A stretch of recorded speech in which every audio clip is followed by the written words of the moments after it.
Record ಅಥವಾ city ಇದಕ್ಕೆ probe ಮಾಡಬೇಕು, ಇನ್ವೆಸ್ಟಿಗೇಟ್ ಮಾಡಿಸ್ಬೇಕು. ಏನು ಫೇಲ್ಯೂರ್, ಏನು ಪೈಲಟ್ ಫೇಲ್ಯೂರ್, ಏನು ಪ್ಯಾಸೆಂಜರ್ಗಳೇನು ಒತ್ತಾಯ ಮಾಡಿ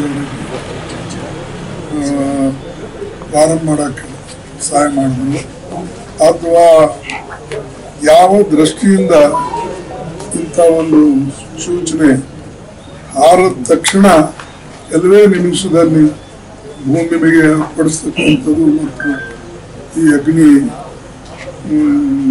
ಒಂದು ಬೆಂಕಿ ಹತ್ತಿ ಎಷ್ಟೊಂದು ಹಾಳಾಗಕ್ಕೆ ಕಾರಣ ಆಗಿದೆ ಅಂತ ನಾವೆಲ್ಲರೂ ಯೋಚನೆ ಮಾಡ್ತಕ್ಕಂಥದ್ದು. ಅದಕ್ಕೆ ನನ್ನ ಡಿಮ್ಯಾಂಡ್ ಏನಂದರೆ ನಿಷ್ಪಕ್ಷಪಾತವಾದಂಥ ಒಂದು ಎನ್ಕ್ವೈರಿ ಆಗಬೇಕು ಮತ್ತು ವಿಶೇಷವಾಗಿ ಹೈಯರ್ ಲೆವೆಲ್ ಮೇಲೆ ಎನ್ಕ್ವೈರಿ ಆದರೆ ಗೊತ್ತಾಗ್ತದೆ ಏನು ಅದರೊಳಗೆ ಅಂದರೆ ಟೆಕ್ನಾಲಜಿ ಫೇಲ್ಯೂರು ಅಥವಾ ಪೈಲಟ್ ಫೇಲ್ಯೂರು ಅಥವಾ ಅಡ್ಮಿನಿಸ್ಟ್ರೇಷನ್ ಲ್ಯಾಬ್ಸು ಅಥವಾ DG's ಫಾಲ್ಟು ಇವೆಲ್ಲವೂ ಕೂಡ ಹೊರಗೆ ಬರ್ತವೆ.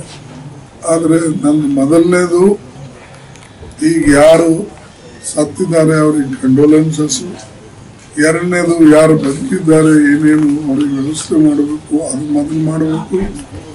ಇಂಥ ದುರಂತ ಆಗಬಾರ್ದಿತ್ತು, ಆಗಿದೆ. ಇದು ಒಂದು ದೊಡ್ಡ ಆಘಾತ ನಮಗುಂಟು ಮಾಡಿದೆ. ಅವರೆಲ್ಲರಿಗೆ ನನ್ನ ಹೃತ್ಪೂರ್ವಕವಾದಂಥ ಶ್ರದ್ಧಾಂಜಲಿಯನ್ನು ಅರ್ಪಿಸ್ತೇನೆ. ಮತ್ತು ಮೂರನೇದಾಗಿ ಇದರ ಎನ್ಕ್ವೈರಿನೂ ಕೂಡ ನಿಷ್ಪಕ್ಷಪಾತವಾಗಿ ಆಗಬೇಕು. ಸುಪ್ರೀಂ ಕೋರ್ಟ್ ರಿಕಾರ್ಡ್ ಜಡ್ಜ್ ಆಗಲಿ ಅಥವಾ ಪ್ರೆಸೆಂಟ್ ಜಡ್ಜ್ ಒಂದು ಈ ಹೊಣೆಯನ್ನು ಕೊಟ್ಟು ಒಂದು 3 ತಿಂಗಳಲ್ಲಿ ಆ ರಿಪೋರ್ಟನ್ನು ತರಿಸಿ ಸಂಬಂಧಪಟ್ಟವ್ರ ಮೇಲೂ ಸರ್ಕಾರ ತಪ್ಪಿದ್ರೆ ಸರ್ಕಾರದಾಗ ಯಾರ ಮೇಲೆ ಹೊಣೆ ಕೂಡಿಸ್ಬೇಕು ಮಾಡಬೇಕು ಮತ್ತು ಅಧಿಕಾರಿಗಳು ತಪ್ಪಿದ್ರೆ ಅದನ್ನು ಕೂಡ ಹೊರಗೆ ಬರ್ತದೆ. ಇಷ್ಟು ಮಾತ್ರ ಈ ಸಂದರ್ಭದಲ್ಲಿ ಹೇಳ್ತೀನಿ. ನಿಜವಾಗ್ಲೂ ನಮಗೊಂದು ಶಾಕ್ ಆಗಿದೆ. ಇಷ್ಟೊಂದು ಜನ ಅಟ್ ಎ ಟೈಮ್ ಅವರು ತನ್ನ ಉಸಿರನ್ನು ಬಿಟ್ಟಿದ್ದಾರೆ. ಇದಕ್ಕೆ ನಿಜವಾಗ್ಲೂ ನಾವು ಮತ್ತೊಮ್ಮೆ ಇಂಥ ಇನ್ಸಿಡೆಂಟ್ ನಡೆದು ಹೋಗಿದೆ.